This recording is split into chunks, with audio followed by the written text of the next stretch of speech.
What is going on, everybody, and welcome back to M.A.D Detailing. Today's video is on this Mercedes G550, also known as the G-Wagon, and this is honestly a good change of pace from the nasty disasters we've been doing on the channel recently, but that doesn't mean that this vehicle doesn't need a complete deep cleaning inside and out. So that's exactly what we're going to be doing in today's video. So if you guys enjoy watching these satisfying videos, make sure you guys subscribe to the channel and go ahead and smash that thumbs up button. It really helps with the algorithm.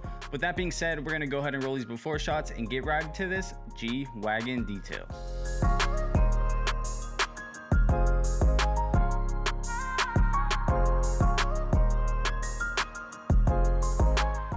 Alright guys, before we hop into this detail, I just want to let you know we are doing a sweepstakes right now where you can win a 1983 Datsun 280ZX, $5,000 cash, and a fully paid for vacation here to Sanford, Florida, where we can do whatever you guys want for the entire weekend. And how to get entered is pretty simple. All you guys have to do is click the link in the description or go to our website at maddetailingusa.com. And every dollar you guys spend on any of our premium car care products will get you one entry into the sweepstakes. So yeah, you guys can clean your vehicles at home, have the nicest cars in the entire neighborhood, and on top of that, get entered into this amazing sweepstakes. So make sure you guys go check it out.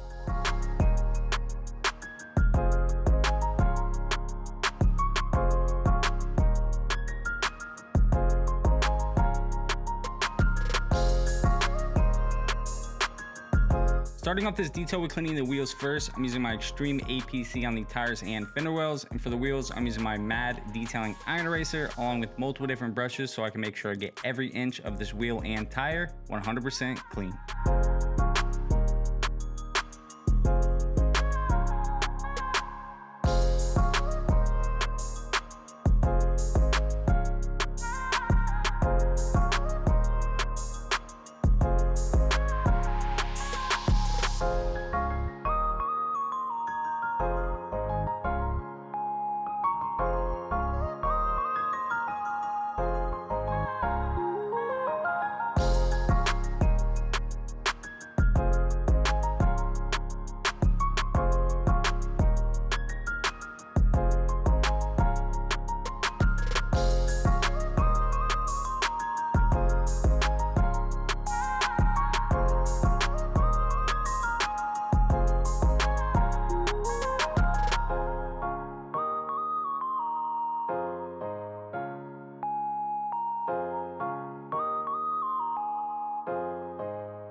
After getting the entire vehicle rinsed off, it's time to foam the entire Mercedes down with a foam cannon and our M.A.D detailing super blue soap. Then I'm gonna use a soft detail brush to get in all the tight cracks and crevices, because on this car there's a ton of them. And then I'll rinse the entire vehicle off and then foam it down once again before giving it a nice hand wash with a soft microfiber wash mitt.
So this video will give you guys a better idea on how we detail, cars normally at the shop. We don't remove the seats of every single vehicle just because of cars like this, it just really isn't necessary. So starting off, I'm using compressed air to blow out all the tight cracks and crevices. I also blow underneath the seat.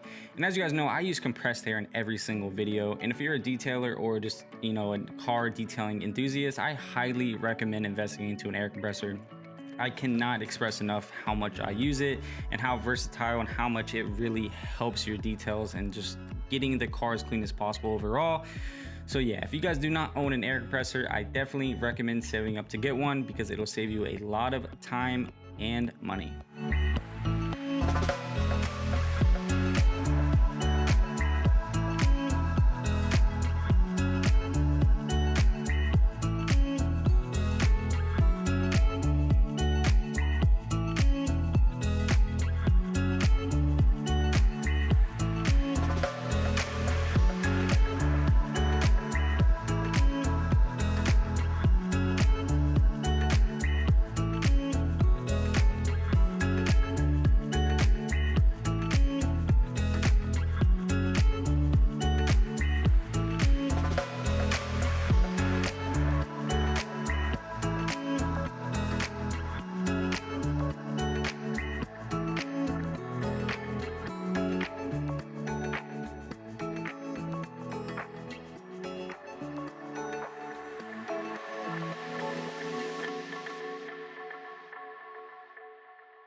So moving on to cleaning the leather, I'm using my M.A.D detailing leather cleaner in a leather cleaning brush. And a good rule of thumb to know if your leather is dirty is if it has a shine or like a sheen to it, then your leather is dirty, because leather from factory has more of like a matte finish to it. So yeah, if your leather is shiny, go ahead and pick up some of our leather cleaner and get it cleaned up today.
So moving on to protecting the seats and door panels, I'm using my M.A.D detailing leather conditioner on the seats.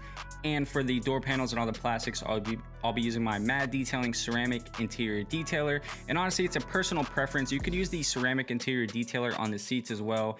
The ceramic detailer is going to dry to more of a matte shine and more of like a brand new look. It's kind of hard to describe. And then the leather conditioner is obviously going to be dry to the touch too. It's not going to be greasy at all, but it's going to give you more of that leather conditioner look. It's kind of hard to explain, but if you guys have used both products, you know what I'm talking about.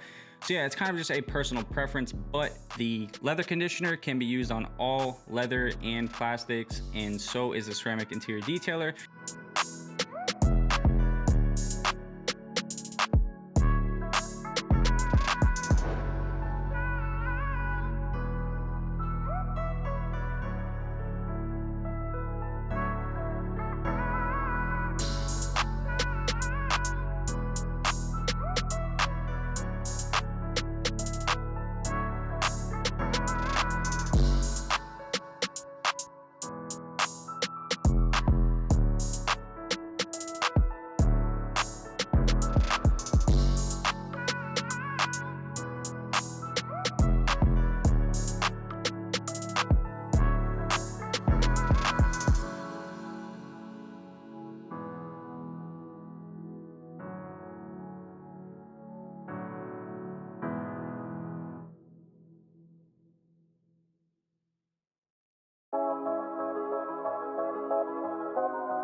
So before I can move on to any type of paint correction, I need to clay bar on the entire vehicle. And for this, I'm using my M.A.D detailing clay lube and a synthetic clay bar.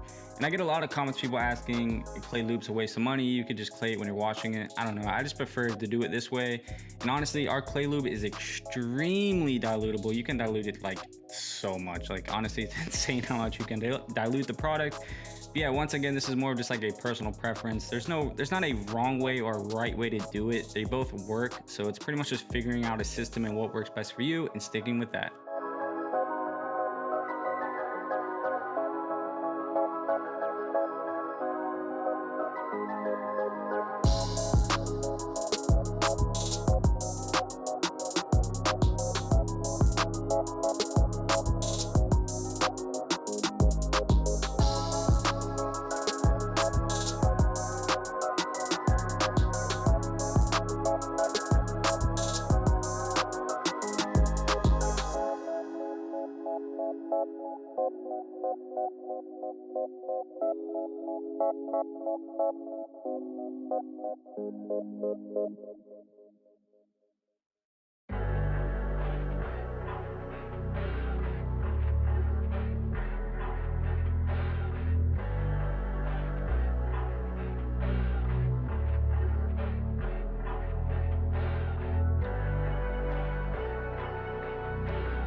starting off this paint correction, I'm using my Rupes 21 polisher and a microfiber cutting pad in Sonex Ultimate Cut. As you guys seen in those before shots, this paint is absolutely hammered, but also has a ton of little small cracks and crevices, just like that Hummer. This vehicle was an absolute nightmare to detail.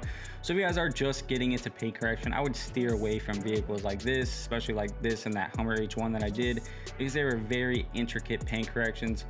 But as you guys can see, the results are pretty good. There is still a lot of pitting in the paint, which I can't remove. And that little bit of oxidation that you guys see is just from the microfiber cutting pad, and all that will get taken out when I polish the vehicle later on using a Rupes 21 polisher, a red polishing pad in Sonex Perfect Finish.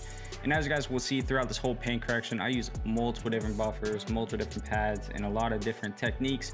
So if you guys have any questions about any type of paint corrections that I do in any of my videos, I will gladly answer them for you on Instagram or down in the comments. It's just super hard to explain everything that I'm doing in real time because it's sped up so fast. But one thing that I will tell you, and one thing you have to do in any type of paint correction, after every single pass that you make, blow out with your pad with some type of compressed air or use a brush. I cannot express how important that is. I see a lot of people on here, just buffing the paint with 30 pads and not blowing them out, and you're gonna get terrible results that way every single time.